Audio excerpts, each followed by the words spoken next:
we're going to, since it's high noon, we only have an hour, we'd like to get started. Welcome to everybody. It's really lovely to see this kind of turnout. And of course, this is a very special event that we have put on for this HAIRI meeting. As you know from previous correspondence about this, we've invited a panel of experts on equine-assisted therapy and related expertises. And we're really very glad to have them here with us today, sitting at the table. In a moment, I'll ask them to give a brief introduction of themselves and tell us a little bit about their particular expertise or research interests. And then, as you'll see, we have actually a set of questions that we prepared ahead of time that will, that of course, we've shared with the panelists, so this won't be a shock or surprise to you. Not a test. Very general questions about equine-assisted therapy. And we'll be posing those to the panelists and then have them respond and then share their views and expertise with us about that. Part of the reason for organizing this particular event, as some of you know, is we've been having discussions about creating a research project on equine-assisted therapy as part of HAIRI. And so we figured this would be a good way to inform everyone, certainly ourselves, we're not ourselves experts in that area, about this particular field.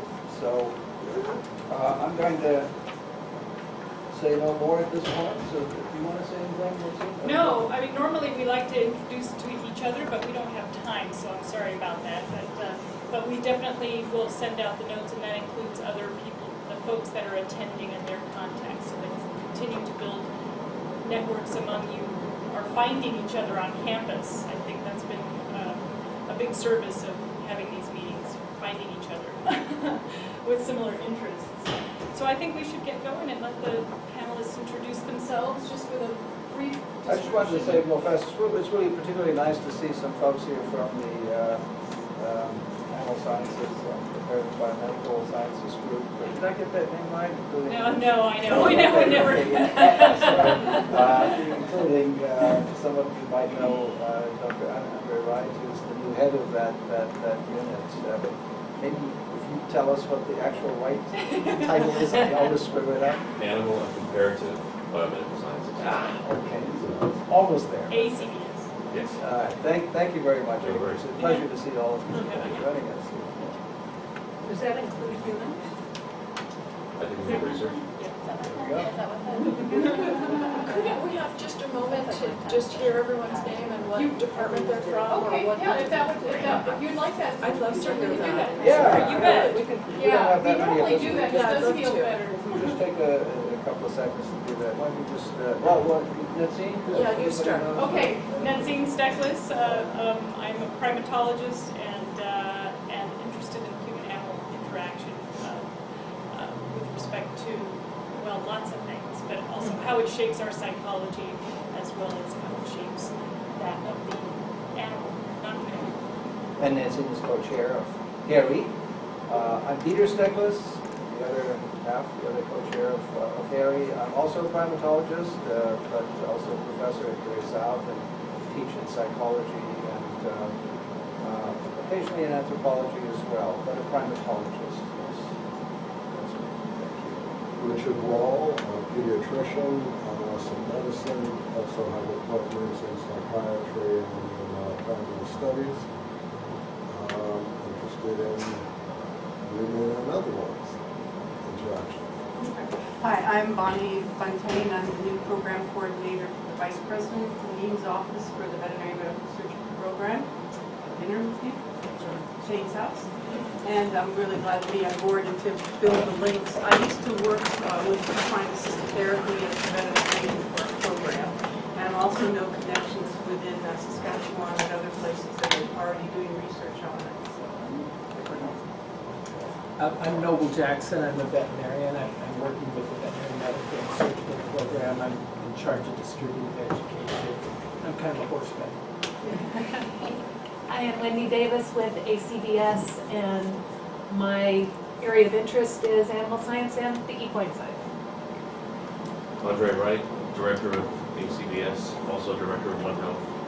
I'm a gastrointestinal microbiologist, so I'm interested in looking at using bacteria or other microbial groups as biomarkers for colorectal health. Hi, I'm Sky. I'm a neuroscience undergraduate. I'm currently a research assistant for HAIRI, and I'm interested in canine cognition and psychology. I'm Jim King, I'm also a primatologist, and I'm from the psychology. Emily? I'm distracted. I'm Leslie Corey, Raven researcher, PhD student, major in general psychology, minor in astrobiology. I'm Emily Walsh. I'm a veterinary science student and pursuing a minor in philosophy. I'm currently helping the HAIRI program with their website development and their new horse autism study. And I'm hoping to go to veterinary school and pursue an interest in human-animal interaction. Hi, I'm Martin. I'm a medical graduate from Germany, and I just did a rotation with Dr. Wall the last 5 weeks. And we discussed about the HAIRI program, and I thought it would be a good idea to go here to maybe gather some more information about opportunities in volunteering before I start my application this summer, also for pediatrics at the U of A. I'm Stacey Teacott. I'm a professor in school of anthropology. I am also a primatologist and have an endocrinology lab, so I'm interested in hormones, but also microbiome in non-human primates and other species. You guys need to talk. Yeah, I would love to. I've done some work already. Oh, really? Yeah. Yeah, that's fun. I'm Lizzie Eady. I'm a lecturer in anthropology here, and I'm also a primatologist, and I work in Dr. Teacott's lab, Daisy's lab.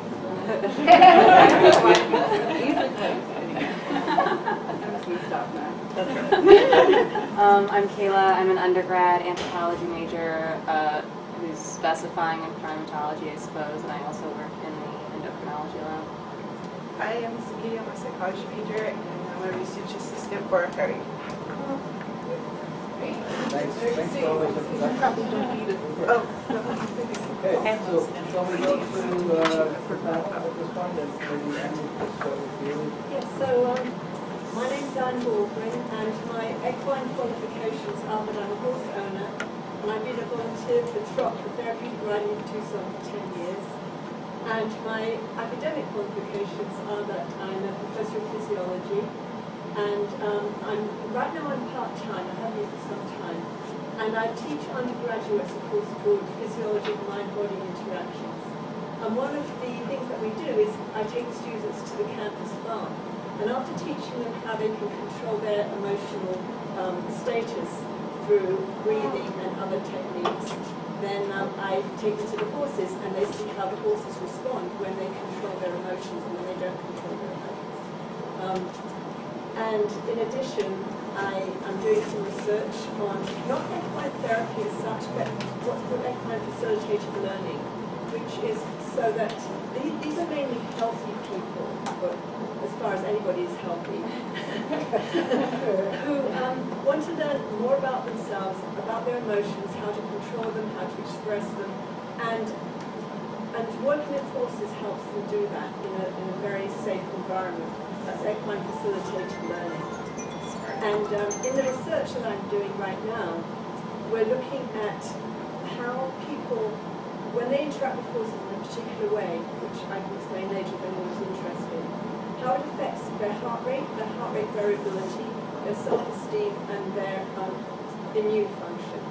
And we're also looking to see how the horses are responding to it. We're measuring their heart rate variability. We've got some very exciting results. And then I also have my business, Mind Body Science, where I help people reduce stress. And I use biofeedback as part of that.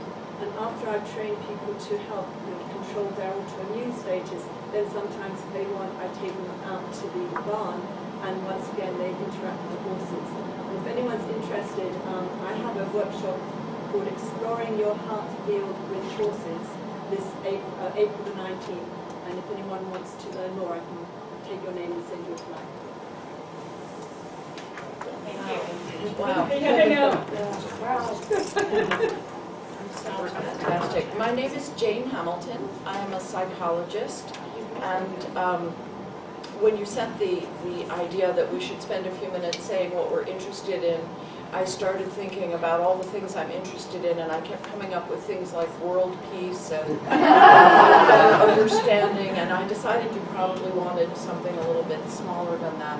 I'm very interested in things related to clinical psychology. I have been a practicing psychologist for nearly 30 years, and I have a private practice. I'm also the president-elect of the Southern Arizona Psych Association. So I'm very involved in the local community with psychology. And I'm interested in ways in which people can learn to understand themselves better and to reduce various types of suffering. My interest related to horses and animals is I'm very interested in all of the ways that animals help people and people help animals. And there are many of those different ways, and I find myself interested in all of them. I'm also the clinical director of Rancho Bosque, which is a program on the east side in Tucson, where we do all kinds of training. When I say we, I'm not really using it as the royal, like the Queen might say we.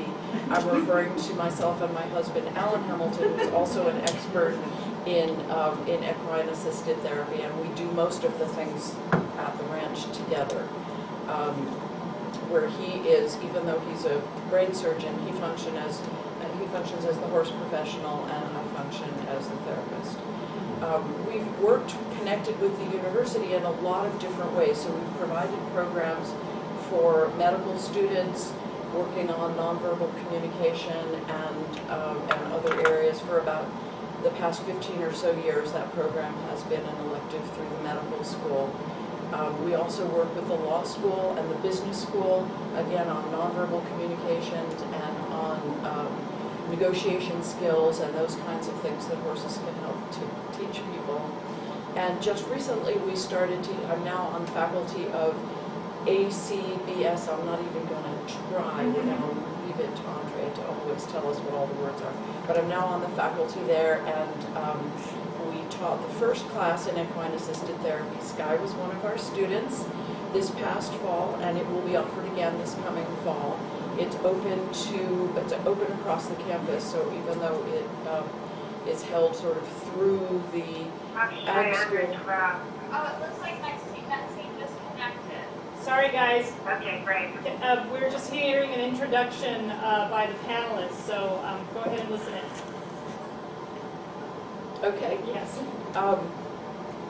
So where was, the class is open to across campus, so we're hoping that there will be students from education, counseling, animal sciences, whoever might be interested in learning. It's an introduction to equine-assisted therapy and learning. I also wanted to tell you that we've started consulting with a brand new project that is being run through Columbia University, and is it's meant to look at the effectiveness of equine-assisted therapy with PTSD.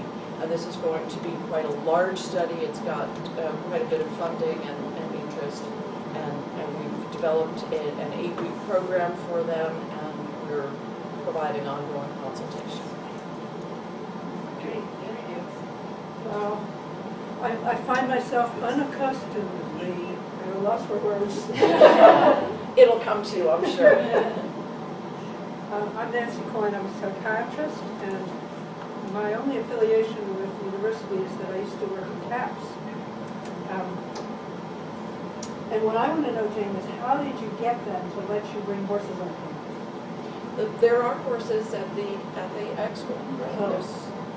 So it's just CAPS. Wouldn't let you bring horses. No, they wouldn't let you bring horses. They said that was part of their... Hopefully we will.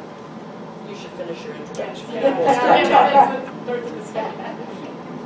So I've been a psychiatrist for a longer than I care to admit, and I'm mostly in private practice, mostly in Maine until I came here 10 years ago. And since I came here because I was interested, I was doing equine facilitated psychotherapy in Maine, and somebody said you should go to Tucson, and that's where it started. So I came to Tucson, and that's how I ended up here. I live on a... I'll take care of that. The machines are talking to us. Maybe they can't hear us. I live and work on a little farm in Sonora with my, also not the royal we, with my partner Shelley Rosenberg, who is by far the horsier of the two of us. And we do intensive therapy workshops for basically 5 to 10-day workshops. People come from all over the place. We do them in Sonora. We also do them in Costa Rica most recently, and Europe and other places. And my interest is really in healing, mostly from trauma, because I don't know anybody who's managed to avoid it. And the horses are enormously helpful. I mean, people at CAPS used to say, what do you need horses for? And I didn't really know how to answer them, except I can't remember how I ever worked without horses. And mostly, the horses reconnect us quickly to what matters. They don't lie and they don't bullshit. So, in the interest of truth and time, that's why I wanted to work with horses. Thank you. So we have the pleasure of... Sorry, our- no, it's that's perfect okay. timing. We were just going around our panel doing introductions, so you're... So you just slipped right in. I guess I did. So Michelle, we just ask each of the panelists to give a brief introduction and to explain what particular I'm Michelle Mascarangelo. We have a therapeutic writing program over on the east side of town. We've been in existence kind of a short amount of time in comparison to a lot of other people, but we've been around for the capacity we are now for about 2 years. We work primarily with children with autism. We also work with a local behavioral health agency, working with the active military who are currently in a residential placement based on experience that they've had in the service. And so we are, what I understand from the clients, and just trying to go in and like you said, this is done a lot. And one of the easiest things for our older clients, or military clients, to understand and to see is when issues are beginning to rise, when they have emotions that are starting to take hold.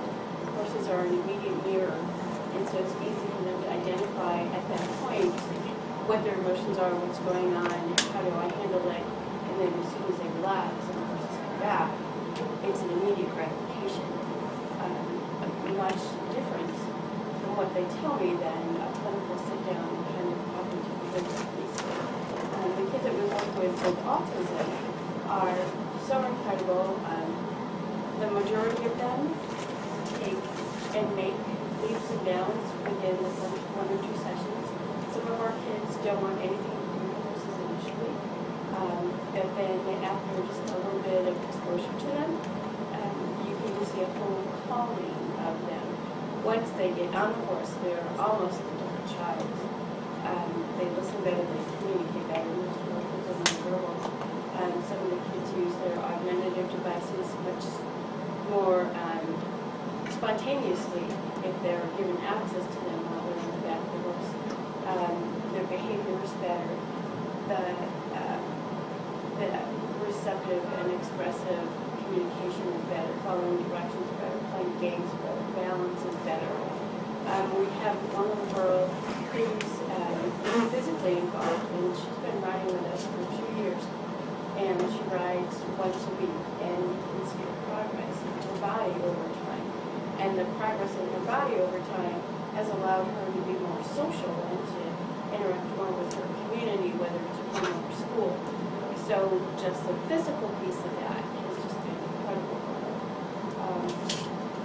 We have some kids who have real behavioral issues that come, and what we hear from parents and caregivers is that the amount of more appropriate social interaction and less negative behavior lasts longer and longer through the evening, the more often the kids come to life. So it's a lot of things. And we'll come back to this. Thank you. That's a good segue into some of the questions that I think we shared those with one of you, four questions that we can share with you. Just scoot in a little bit so that there's actually, we have an audience that's viewing this remotely, and Oh, so okay. they can see you now. Oh. We've scooted in a little bit. Okay. Again, we wanted to just express our thanks to all of you, for particularly for joining us and taking the time to inform us about the research and expertise and sharing that with us. So let me just go to the first question, if I may. And I think the idea is that we'll kind of post this to the panel, so anyone can take the question. You don't have to take it, but just you take the question.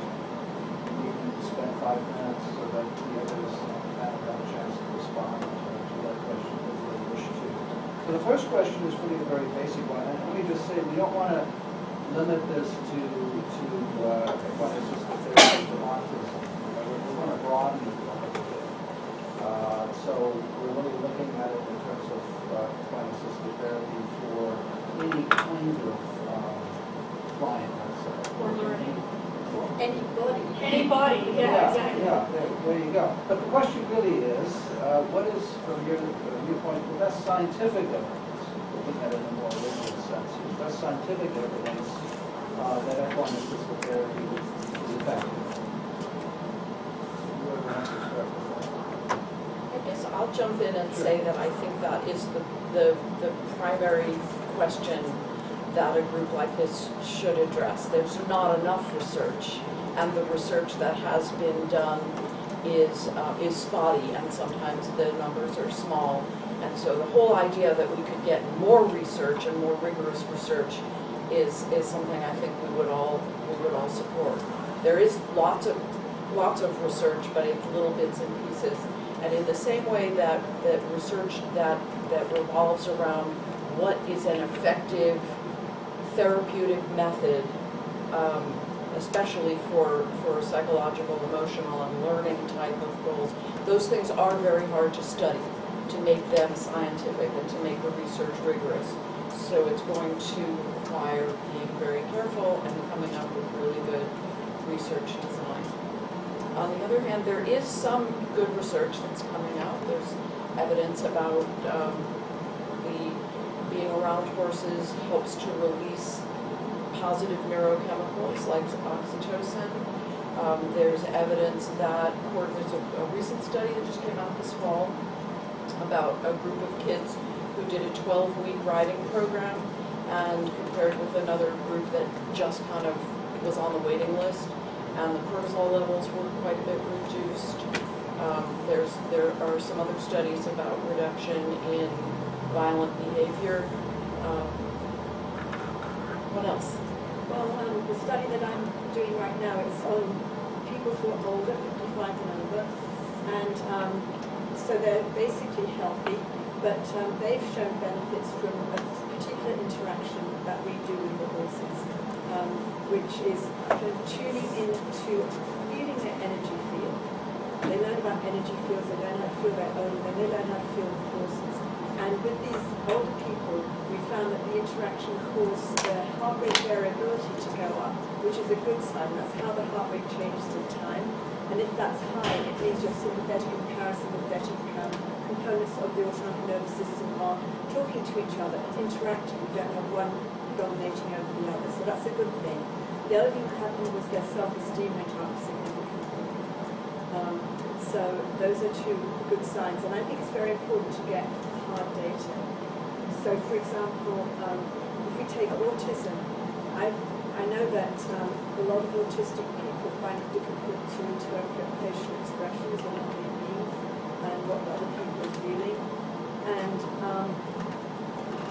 wondering why is equine assisted therapy, equine assisted learning so good for people with autism. And I thought it's because for horses they don't have these very subtle facial expressions like humans do. They have big expressions. They turn away from you. They turn towards you. They put their ears towards you. It's so easy, much more easy to understand how they're reacting to you and how they're responding. So I think it might be interesting to, there's a test called Reading the Mind Through the Eyes by Dr. Simon Baron-Cohen.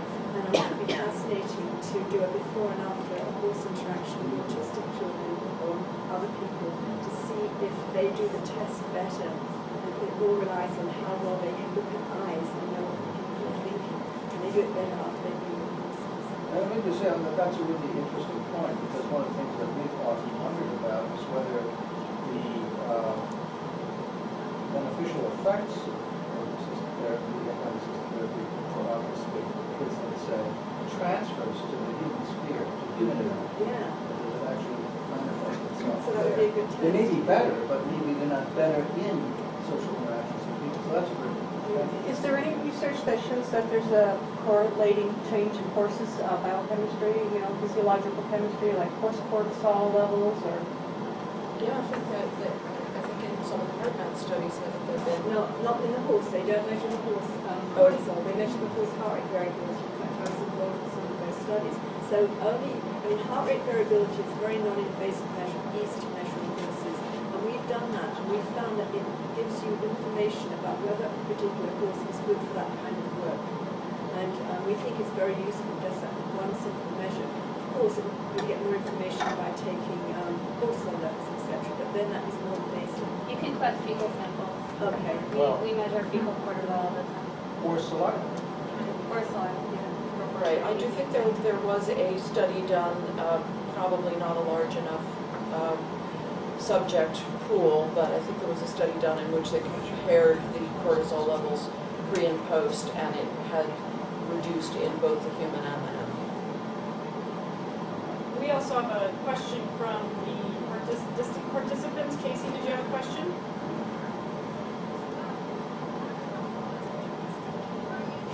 Able to hear us, and then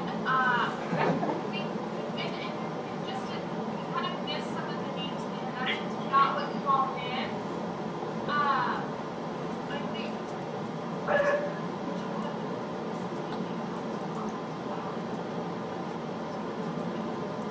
So the first question was about best research. Did you catch the question? Best research evidence for the efficacy of equine-assisted therapy or learning.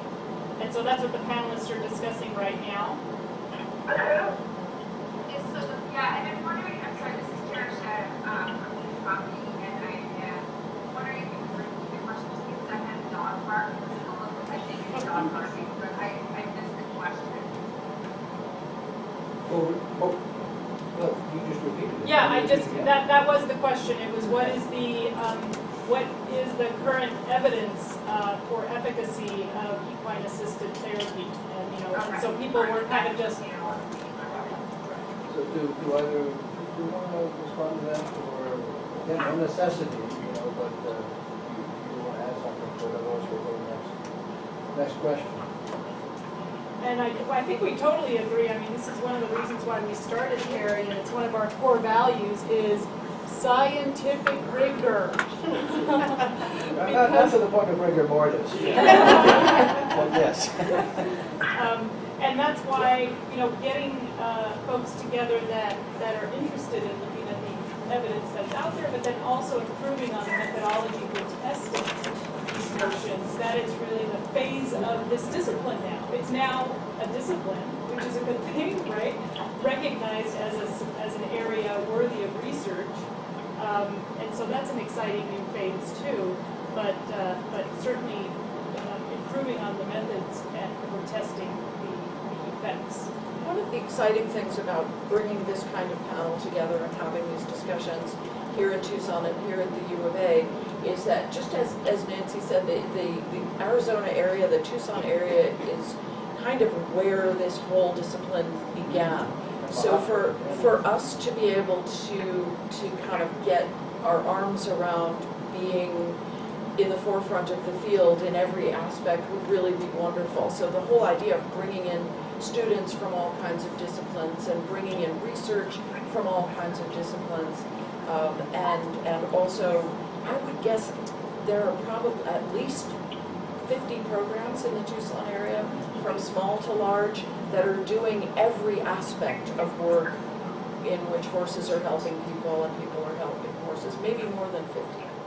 I was kind of hoping that was going to be a student project in the class in the fall to search them all out, find out everything that's going on in this area. Well, and when we proposed this originally, we just started listing them and then I just got tired. Right, it's going to be a big project. It is a big project, but you're right. One of the arguments for starting HAIRI, especially here, is because this is kind of the hotbed of animal-assisted therapies and animal-assisted learning. So I hear you. Yeah. So one of let's move on Yes. to the next question, just in the interest of time. But one of the things that is often asked about animal-assisted therapy generally is whether equine-assisted therapy is in some fashion more effective, let's say, than using a different animal.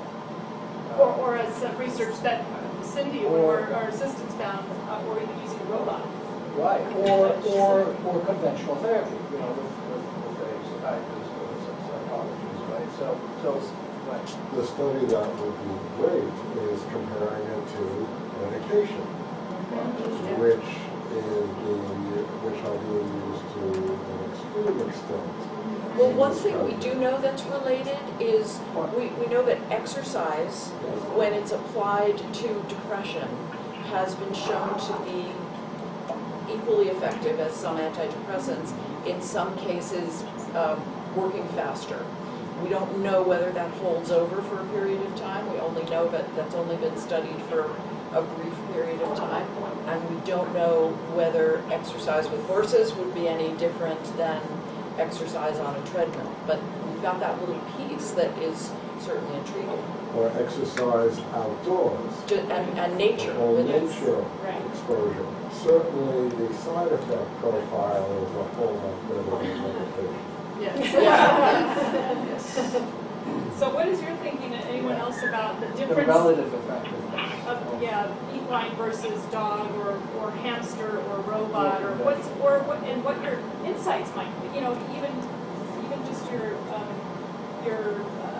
hunches. That's often the place to start. So We use dogs, I shouldn't say use, our dogs are also co-therapists since they're there and they interact whether we like it or not. And so we have some sense of what happens with dogs is for the same client, it's different than what happens with the horses. And I don't know exactly what it is, except I think one piece of it has to do with two things. One is that horses are big, and they aren't so eager to please as dogs. So they require us to win their trust and respect in the way that dogs are much more unconditionally loving. At least ours are. That's you're saying that the effects, therefore, are different. In the same client. The same client. For example. One less and one more? Or No, just not different? less and more, different. Okay. A client might go into a ground exercise with a horse, and he finds himself feeling tearful or sad. And this just comes to my mind. It's common. Yeah. Because the horses help us connect with those profound feelings that we walk around trying to hide most of the time. And so, and then in the process of sort of, what word to say that, processing that, thinking about it or moving through it, the client will come to a place of feeling empowered with the horse. The same client might be sitting in a circle during a discussion or a didactic part of the workshop, and I have one big boxer and one little terrier, one of the dogs will jump on their laps if they're tearful or sad, and in a comforting way. And the client will feel comforted by that. But it's not the same experience as what happened to the horse. Maybe verbal was More of a challenge. The horse is more of a challenge. I don't think, my personal opinion, this is not based on research, but my personal opinion is that we couldn't say categorically that therapy with horses is better than any other kind of therapy. I think that would be overstepping.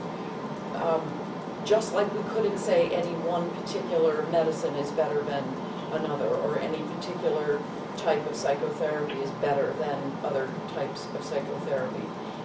The issue about equine programming and partnering with a horse is that it hasn't come to the forefront as much as others. So that's our job, is to make sure that we can bring out this new field that has shown so much promise, and we can bring it to the forefront. There was just recently an article in the APA journal, I think it was, that was very dismissive and critical of equine-assisted programs, and they reviewed, as if they were reviewing every bit of research that had ever been done, they reviewed 5 or 6 select ones, and they showed that it didn't work, and it didn't make any difference. So it's our job to make sure that we can bring good, solid research and show that, yes, it does work.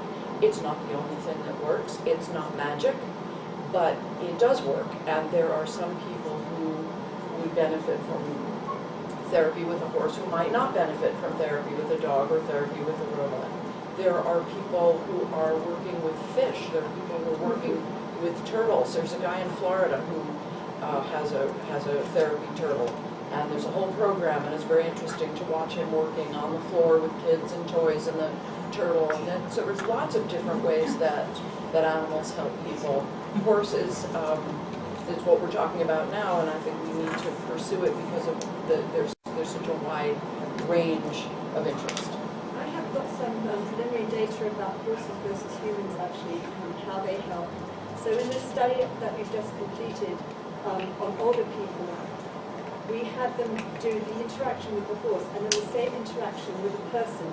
And we had the person with a horse handler, the person was on the end of a lead rope with a horse handler, just like the horse was. And they had to feel the person's energy field rather than the horse's. Well, each subject did both. And then afterwards we interviewed them and recorded the interviews. And I had a couple of students analyze the interviews. So they were asked 3 specific questions about their encounter and how they experienced it. And what we found was that although the interaction with the human and the interaction with the horse improved heart rate variability and self-esteem equally, after the interaction they talked much more in positive terms. They used many more positive words relating to their feelings when they were talking about the horses rather than the humans. Fewer negative and more positive words. And the other thing was, we looked at their gestures as well. And we found there was much more consistency between words and gestures when talking about the horses than the humans. With the humans, there are quite a few mismatches. The gestures didn't quite match the words. Yes, are there any ways, sorry, just really quick, are there any ways to measure those force fields? I mean, is there any technology that can measure that in humans and animals? Well, you can actually measure the biofield, but it involves using an instrument called a SQUID, a superconducting quantum interference detector, which is hundreds of thousands of dollars and has not been used on horses yet. So at the moment, no, you can't really measure it. But I mean, you mean like, for example, the heart field? Yes. Because we sort of know that exactly. that extends out. Right. And you can detect it with an EKG, actually. You can detect the interference from the horse's heart field, for example. So you can't demonstrate that there is that Well, kind you can, through heart rate variability, measuring both of heart rate variability. So this is Dory Schwartz's work that you work. This is Dory Schwartz. I'd like to say something here. Yes, yeah, there was just go ahead, Richard, finish your thought, and then you're next. Yeah. Okay. Okay, go ahead. Okay, my name is Jan Kalana, and I'm a research associate for Ray Therapeutics in Scottsdale, and what we study is heart-related to that. We're looking at crossover from human technologies, medical technologies, for horse, Currently, I'm doing research on pulse electromagnetic therapy devices that were developed for human pain and relief of osteoarthritis in humans, and it seems to also work on the lower leg of horses. And it's just interesting that their behavior is similar to humans in that they fall asleep and they behave like people do, where they become relaxed and stall rest, and then they seem to heal with it. So I don't know. I'm just interjecting that because you're talking about biofields and technologies and things like that. So what I'm actually looking at more is humans helping horses rather than the reverse. But I just want to let you know. Thank you. Thanks, Jan. That's interesting. And we also have a hand up by Casey, and would you like, was there something you wanted to interject? Yeah, I'm listening to the conversation and just thinking about what we have going on here. When we look at equine assisted therapy, you have different fields of it, right? And then you're producing different outcomes based on the client. If we're looking at specifically autism, I guess I'm wondering, the question is, are you using those same kind of techniques and interventions that you're using with other clients that may not necessarily have that challenge? For example, here we do the therapeutic writing. Our children with autism do a lot of writing, and we incorporate the basic writing skills and horsemanship along with like self-disclosure and increasing positive behavior, along with using mindfulness tools. That's something that Tara takes a lot of pride in over here. But it looks very different if you use the equine assisted psychotherapy methods and a little bit more groundwork.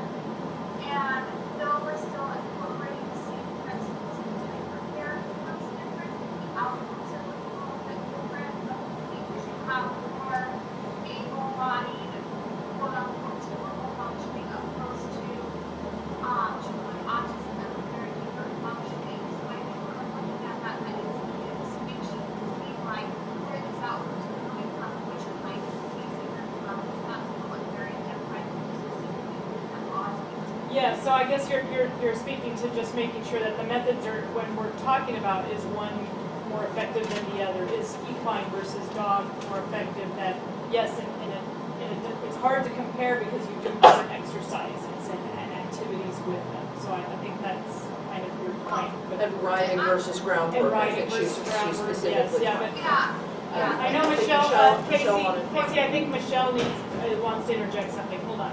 Go ahead. 2 points. The first one about the difference between equine and canine. And we have both at our school, and we have both with the kids, and there's definitely a difference in the way they interact and the response that the kids come away with it. And then, if I understand correctly, I'm thinking what her comment was about the physicalness of a child with autism versus maybe a child without autism as far as their interaction with horses.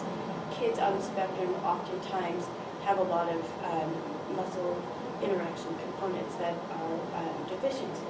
And so some of the activities that they're going to do is not going to be the same as some of our kids who may have disabilities who don't have autism. And so I'm not sure if that, I don't know who that person was, but if that's the piece that she was getting at. We have found that to be an interesting piece also, because the spectrum is a spectrum, and we have very high functioning kids, and then we have very low functioning kids who have very low tone, and our high functioning kids may have low tone, but it's a difference than our other kids. So we do see that even the riding piece is very different with those kinds of kids. I was just going to say about autism, just that the two things that we know about autism, I shouldn't say the two things that we happen to know about autism is that it somehow relates to facial features and recognizing facial features, responding to the emotion that's in a face, and also something to do with difficulties with communication. Now, there are lots of other difficulties and challenges as well, but those two have been well studied and are well known. And it's not a huge leap to imagine how therapy with a horse who's not particularly interested in the human's facial features so much as the energy and the ability to move and the ability to communicate in a different way, and nonverbal communication, that those two things are responded to quite well. So I just wanted to throw And that so in about autism. so in terms of differences between species, given that dogs have been bred to really focus on our eyes. They have a part of their brain that is meant to recognize human faces. Yeah, and so that would speak to the difference and actually make equine therapy particularly useful for autistic. Or different. I don't think anybody's trying to eliminate the usefulness of dogs. No. Or any other animals. We have dogs in our program as well. There's that one piece with a lot of clients that have autism is that theory of mind, the inability to place yourself in someone else's shoes. So it's right. I mean, you look at and you backtrack all of the skills that are required for that to happen. You're touching on that when you talk about kids or adults are having a difficulty recognizing, processing, and coming back with a facial expression and truly what that means. And so what we have found with our kids is it's not your face as much as our body. It's our body movement, the whole growth movement, that has more effect on our kids and a teaching situation, which kind of corresponds with what we're talking about with the horses. Great. I think we should move on to the next question. Yeah, the next one gets... Oh, and yes, sorry, I just saw your little hand up. Go ahead. My little blue hand here. I think I come at working from a writing perspective and also taking my psychotherapy really from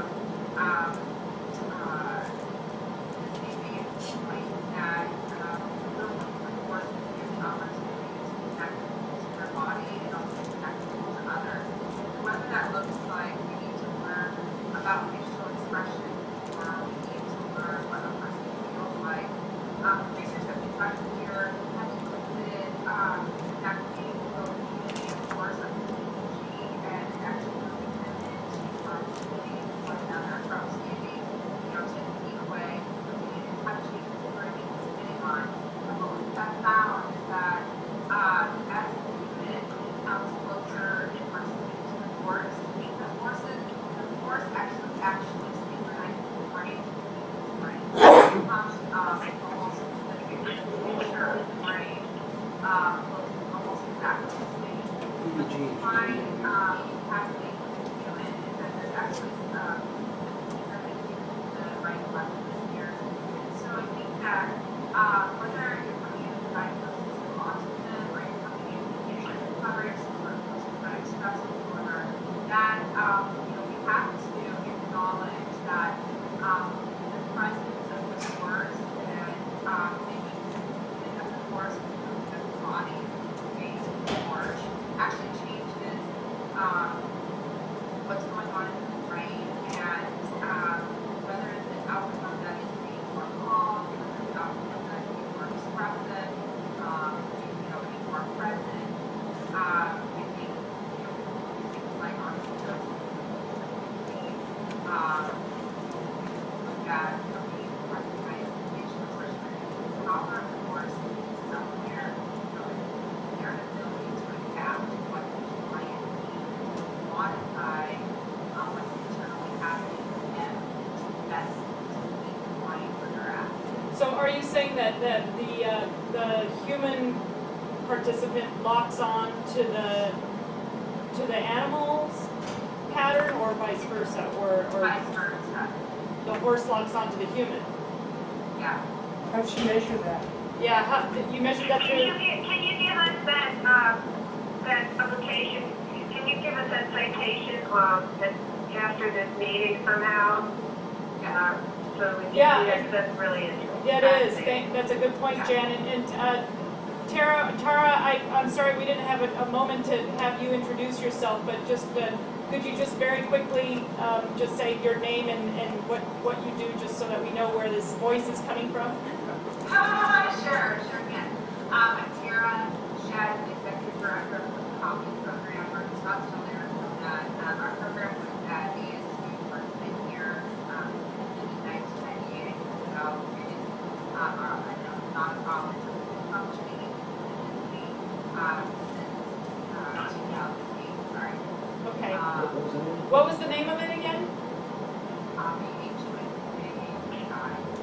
uncopy. Okay. Okay. All right, and we'll distribute the information with the notes about your location. But I think this is a great segue into the last question, which is about mechanism. Is that right? That's exactly right. So we'll look at the mediating effects, or effect of DAT, or equine assisted therapy. How does it work? Is sort of the question we're asking. And partly we're asking this to get a sense of what, from a methodological standpoint, might be useful to biomarkers or to internal things that are going on that are mediating whatever beneficial effects we see. Just to kind of get your thoughts on that. I mean, oxytocin was obviously mentioned. Cortisol is a big around a little bit. Heart rate variability. We've also heard a mention of mindfulness and spirituality and grabbing onto the right side of the brain functions, those nonverbal functions. So we've kind of already answered some of the question as far as this panel could answer. I think the main question that you're asking is, how the heck does this work? Boy, we should get some great research to answer that question. Yeah, we have enough exciting pilot studies to get some interesting hypotheses going, and now we need to test them. So if one wanted to ask the question, are we talking about general effect that has to do with, say, lowering stress levels, or calming effects, or, becoming more mindful, or whatever you want to label it as being mediated through whatever these physiological things are? Is this kind of what we're talking about, or something more specific? Well, could you get that whole package that you just described with one other partner? It seems like the horse provides this large package of bits and pieces. So yes, there are ways to achieve mindfulness, and yes, there are other ways to achieve lowering cortisol, and yes, there are other ways to do nonverbal therapies on all the different things we've mentioned. But it's pretty incredible to sit here and talk about that there is one creature who seems to tap into, 10, 15 different ways that we already know are effective. And not only different ways, but different people. Different people have different people's So, for example, the elderly people that we were working with, they were not calmed by the horses. They were excited. They were energized. Energy. Yes. Yeah. There was a So question. without looking at specific mechanisms, there's certainly an evolutionary perspective here. These interactions have been going on for a very, very long time. Right. And a co-evolution of different species together has definitely impacted the interaction in both directions. What do horses and dogs get out of hanging out with humans? Yeah. More apparently than just food and shelter. So something is going on here. And that's why we're interested in studying this bidirectionally. Absolutely. There's an old Native American tale that the Creator had everyone communicate, all animals and all creatures could communicate and speak the same language, but the coyote came in and caused trouble, as coyotes often do. And so the Creator decided to come up with a way to separate the humans from animals. And as there was about to be this huge earthquake with humans on one side and animals on the other, that dogs and horses jumped over to be on the side with the humans. I like that. And also, I wanted to raise something that you both brought up, that not every horse is the same, and not every human is the same. And part of this research needs to take into account the variability. Actually, I have this is the same study that I've been talking about. We've got some really exciting results about the different horses. So we just used 4 horses, but what we found was that the different horses had different effects on people. So one horse, we call one horse was the IgA horse, cell-free immunoglobulin A, because with that horse, the more often that horse looked at the person, the more their IgA went up. And IgA is a protective antibody that lines the gut and the intestine. And then we had the self-esteem horse. That horse, the more that horse looked at people, the more their self-esteem went up.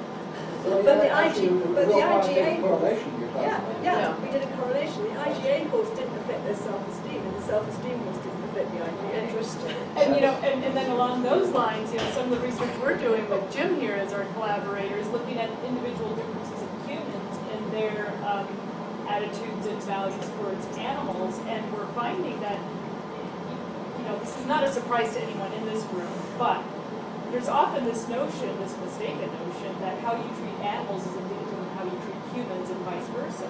And so we're testing that by giving personality inventories along with questions that have to do with animals. And if it's true that if you're agreeable with humans and you're agreeable with animals, then they should just all map onto each other. They should, you know, but they don't. They are completely separate. There's no correlation. There's separate factors that we're calling animality rather than personality. And so capturing that as part, you know, part of the research needs to include these variances that we see both in the animal and the human. Because it may be that some humans are just not going to use this method effectively. You know, it's not going to be as effective on them than other types of humans. So what you're saying there is that there's something that makes individual beings of any species connect or not, and you're trying to measure that, and you're finding that it's complicated. As it usually is. That's why your models get more and more complicated. But that's okay. It is almost 1 o'clock. We want to make sure that we always end on time. I know we could keep talking on forever, but it is a lunchtime activity. So are there any closing remarks that you would like to make and that the participants and the audience would like to make? Let's start with the panelists. Yeah. Well, I just wanted to mention that one of the things I think the horses do, and dogs too, all animals do, but certainly the horses do brilliantly in the package, is reconnect us with our body sensations. Becoming more aware of it. Especially us academic types. We live in our heads entirely. Yeah, right. That's interesting. And there's a big benefit to doing that? An academic would have. There are a lot of learning studies that learning something with the body is remembered longer. Studies with children who've been asked to learn while they're walking or learn while they're moving, so we can extrapolate from that as well. I think horses are in the present moment the whole time. They're not to look around all the time to see what's going on, looking for predators, looking for danger. And humans, on the other hand, they're hardly ever in the present moment. They're thinking about what's happening next week and what happened last week, but they're very rarely in the present moment. I think horses force you to be in the present moment. I know riding horses, if you're not in the present moment, forget it.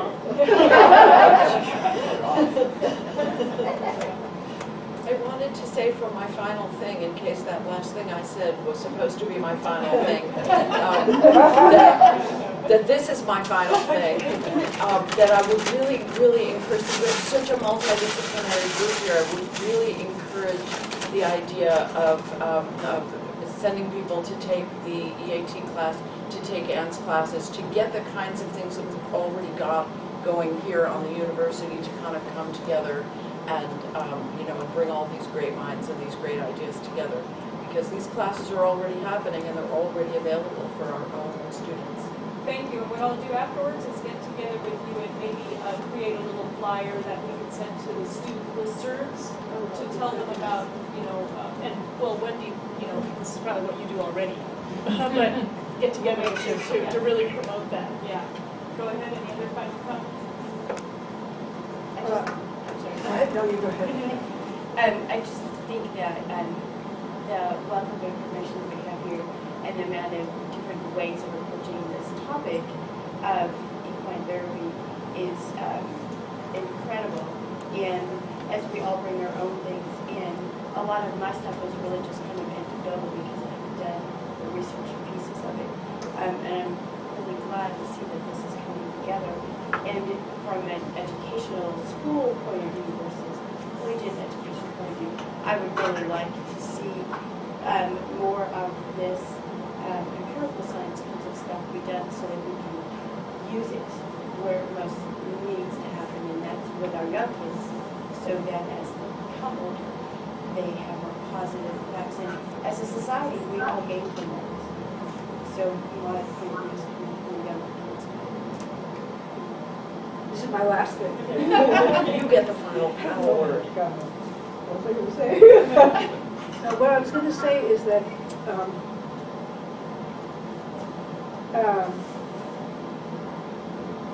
we don't want to leave the horse sense out of the research. Those of us who have not only done studies but read studies over decades and decades and decades can put most of it on the compost pile. And because so often when we're trying to measure something, we leave out what we already know. For example, we know which horses are responding well to which people because they tell us very clearly.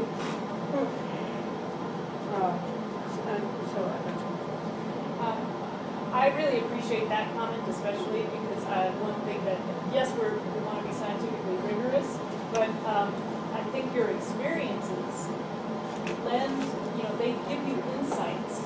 And we, as you know, the first time we talked to you, said, forget talking about research. What is your insight telling you? Because that's the place where we can come up with good questions and with good hypotheses. And finding folks like you that are willing to share your insights and your hypotheses, is really beneficial to this whole endeavor. So I hear you. Yes. Anything from the audience that like to ask or comment about? Yeah, actually, something we've been talking about a lot is what are the best known courses to use for therapy, like anything, breeds, personality, etc. Well, yeah, you want to keep going into a second hour. Basically, it's the ones that don't kick or bite. And I think the ones that kick or bite might have something valuable to say. I just did a program with minis last weekend. We were asked to consult for a program in Texas using mini courses. And I've never worked with minis before, so I had no idea what it was going to be like. And I learned that there's a whole different aspect of what those horses have to bring. They don't have the big size, there's not the sort of fear factor, the challenge part, but there's still all the nonverbal communication, and so really that's a whole different subject. And they're presumably just as effective, you have a sense? So Yes. size, it isn't just size, obviously. Just as effective with the right population, yes. Yeah. So it feels like we've just started. We've just scratched the surface, and I would really like to have a much longer and larger kind of forum. Maybe we can do that later on, but. And bring in some of the evolutionary elements. Yes, yeah. Which is very important. Would there be interest in having a kind of a larger and longer panel discussion, and, would that be of interest? Not tomorrow, but. What do folks think about that? Would that be something? We organize like a half-a-day thing, maybe? Yeah. That involves I have a couple hours. Well, yes, of course. So again, we want to end this as on time as possible. So I appreciate you coming, and I hope this was valuable. We did videotape this, so we will make that available for those that couldn't come and for those that maybe missed a part of it. And again, thank you for coming. Can't wait to do some research with all of you guys. Yeah. Thanks. Thank you.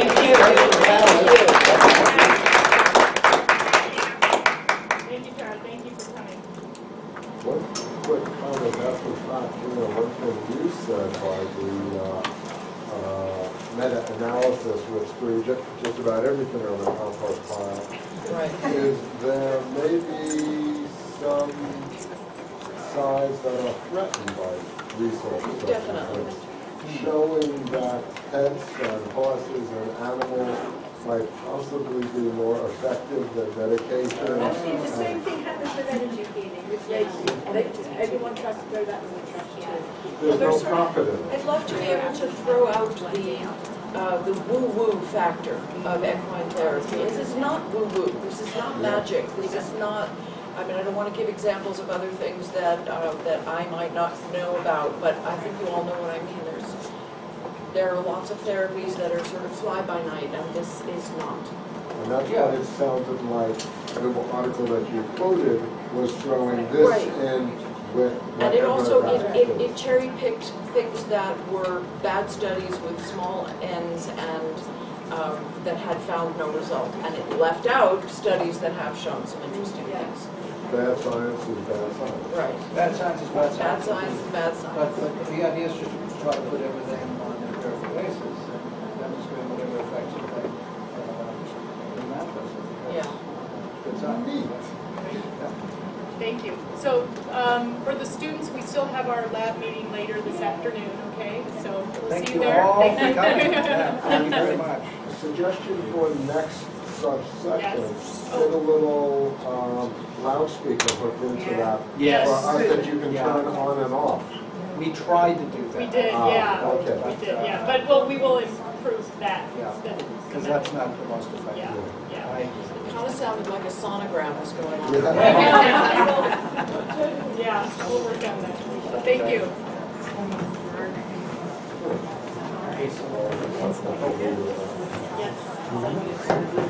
Can you tell we were talking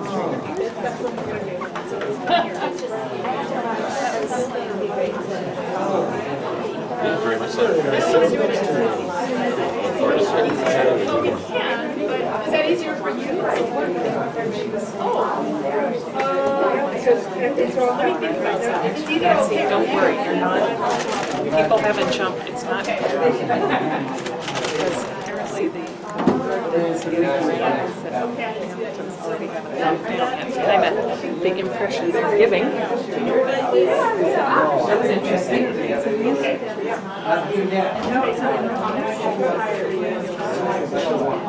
Oh, are you, okay, yeah, so we'll, and I,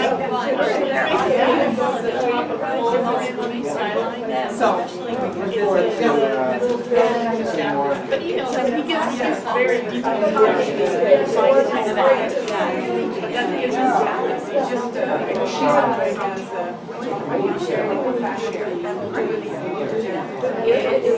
okay, mine, okay, let's start. I've heard a lot of that.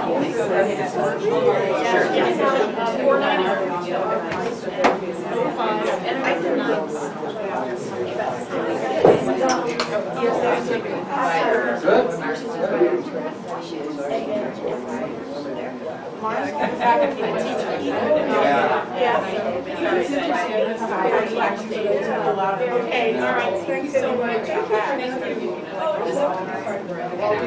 I think, yeah, we needed a longer, bigger time. You know, I feel like just right now, we will find the resources.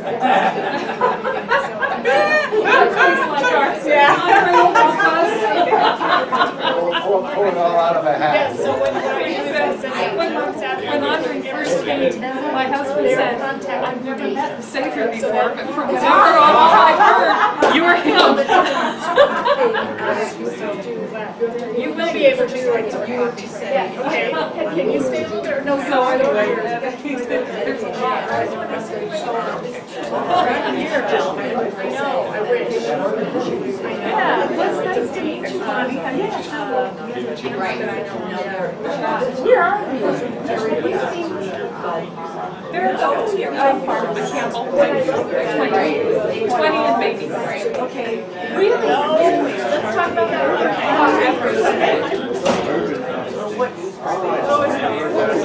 Some are just prepared, some were show horses. Some just got done, they were at the Scottsdale show, one was at the Scottsdale show in February. Okay, so they're different ages, different stuff. Some of them sense can double. Good to see you too. Take care. I'm so glad to see horses and some of the other ones are and some of the older ones and some of the antiques out there, but they're great old mares.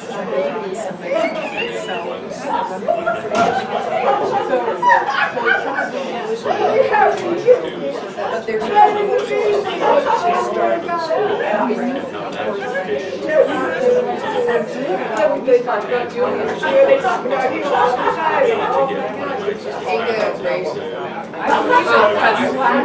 Occasionally, I think some of those come to my house to treat my horses. I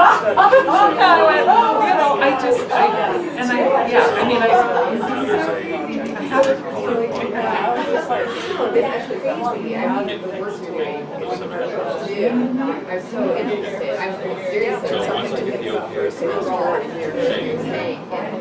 Good to see you. So I mean, and I know you've been writing for next two of the courses. Well, that's great. And the way it's going to That's great. The number of people you have to actually ask on that course injury. have a friend who went through that school. Yeah. And I really like her. She's a great friend. She loves me. She's just, but yet she got through. She initially did as a second career, as a third career.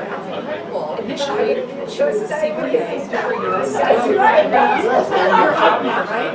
they closed it down in Texas and she had to figure out something else to do. And she came through the University here and we grew up. I love her.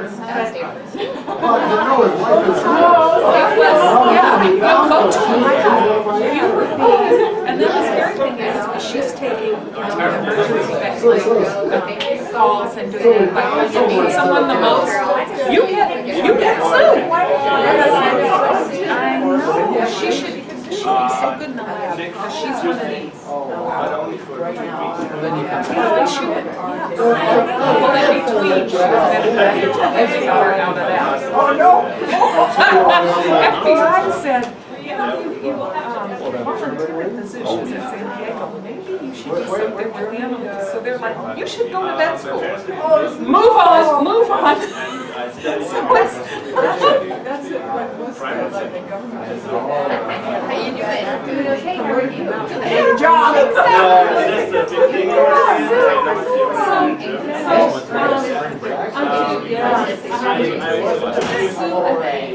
I must go advocate. Oh, great. I'll take it. Yeah, let's just put a time together.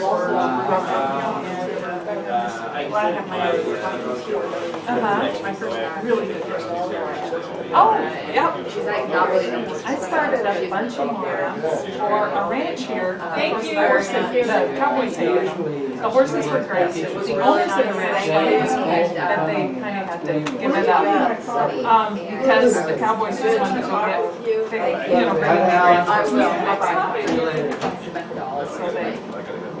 Oh, perfect. And of course I didn't.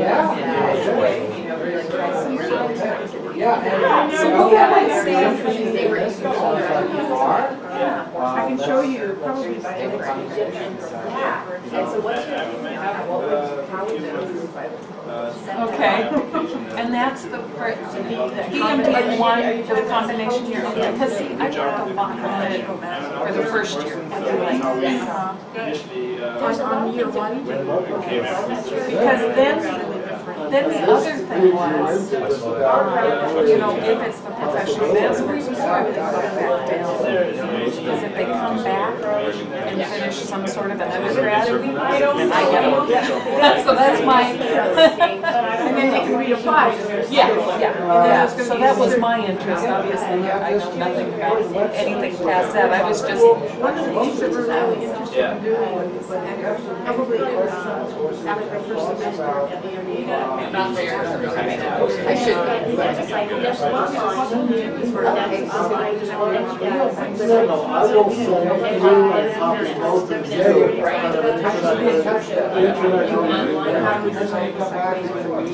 Are you interested? Oh yeah, I loved it. Okay, good, because I need more people to kind of give feedback about Sure. And I mean, and I'm not, as Elaine said, she's a PhD, not an UM, and I'm, not either one, so. But you have to I said, I'm a consumer. And I'm an educated consumer. So as an educated consumer, what are some of the? It's actually the bull, but we won't tell them.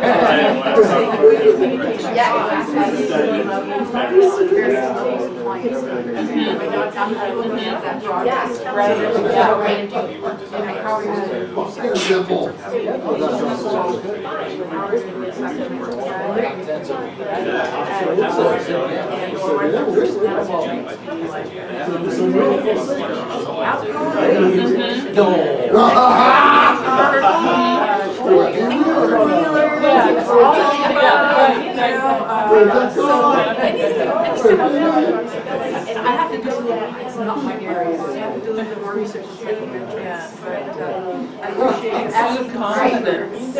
Yeah, how do you, so how are we gonna do this? There must Yes, be there must be something. something that you think is that's kind of about what I need, and you may want to put a few words down that tell me, oh, well, this is the type Yes, of yes. you can tell you don't. Still alive? Yeah. Playing with that, but I think, so I was listening to some of the reviews. Anyway, Australia. Of course, They hired Yeah. Wow. So maybe the FBI didn't use that on this. Well, she, they did, they put her in the wrong place. They have agents and auditor. She went in for auditor. They somehow called her in and said, you're on the agent track. She said, no, and they said it'll be fine. She's like, no, yeah, it wasn't fine. It wasn't fine at all. We don't want her students to do that. Oh, fine. Yeah, it was fine. But she could have told Sue that probably wasn't fine. When I used to manage the coursework, I was 2 years, and Sue was at a regional class, and then had her facility, she passed out twice. I got her up just there went Sue again, down it. And also we lost her. As you think about characteristics or personality, we're looking at you're actually creating jobs in countries where they go to international. One of the things best to think about Yeah. so I literature and information. Okay. Right.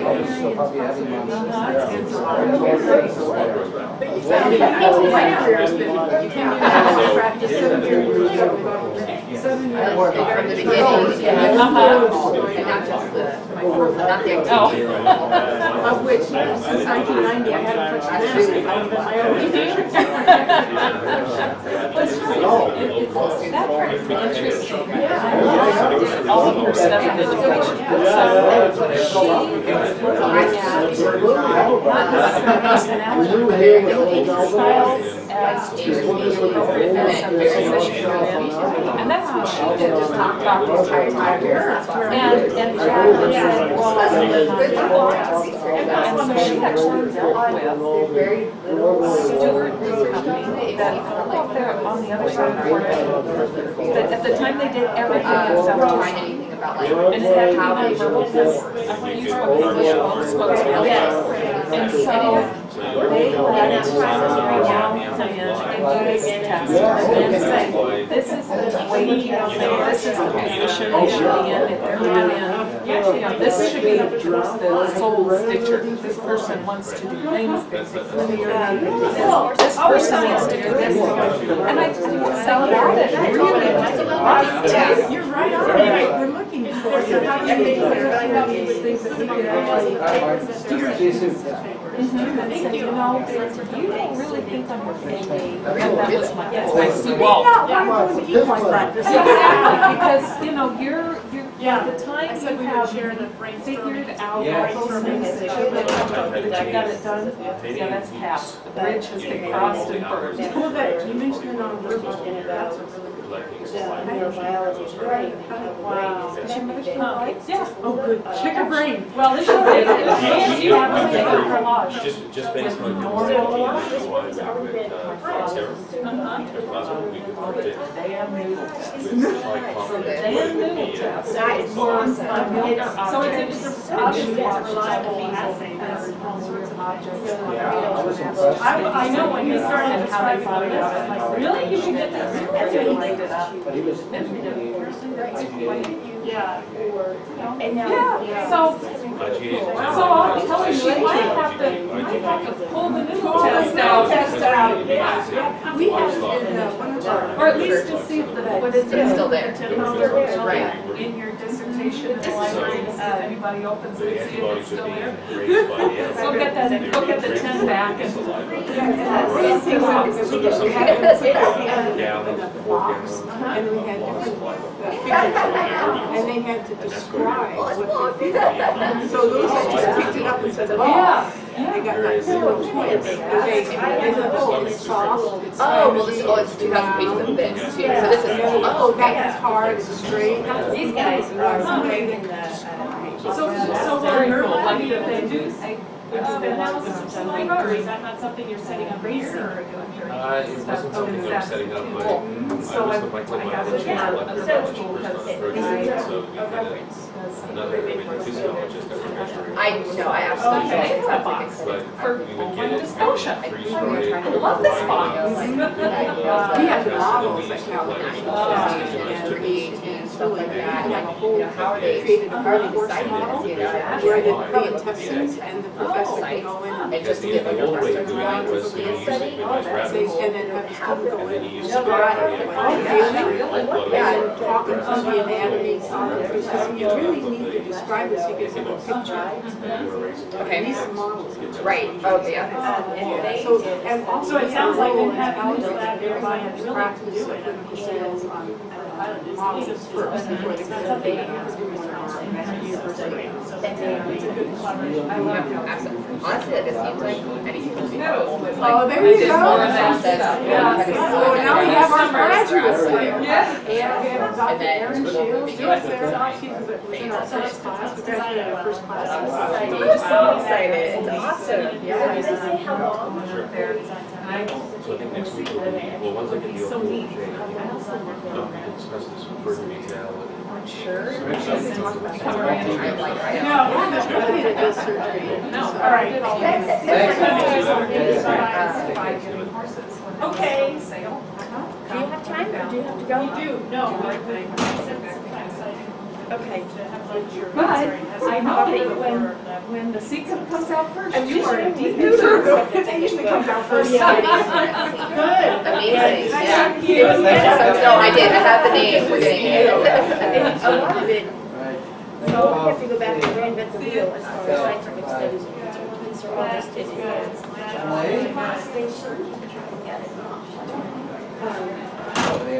And it talks about The fire marshal said that I may keep it as long as I don't have any cameras. As long as you don't have cameras running? Is it Yeah. what? Is it a hazard of some sort? Yes, plugging cameras in apparently is very, very dangerous. But it goes into all kinds of aspects of the brain. The building manager there set up that whole system for It's me, receptive plugged it in. to this incline. And then he retired. Fire marshal So I know that's just a small segment of what Yeah. you're doing. But even if it They're late gives to the you party. some It's so information hard to about how to go envision. through here and look at some of the studies that are already done. Yes. So you won't have to go back and reinvent the wheel. I will start from there, yeah. And I have not completed the book yet. I don't think Oh, no, anybody this will else be a has had great this much trouble with their. You know what, let me take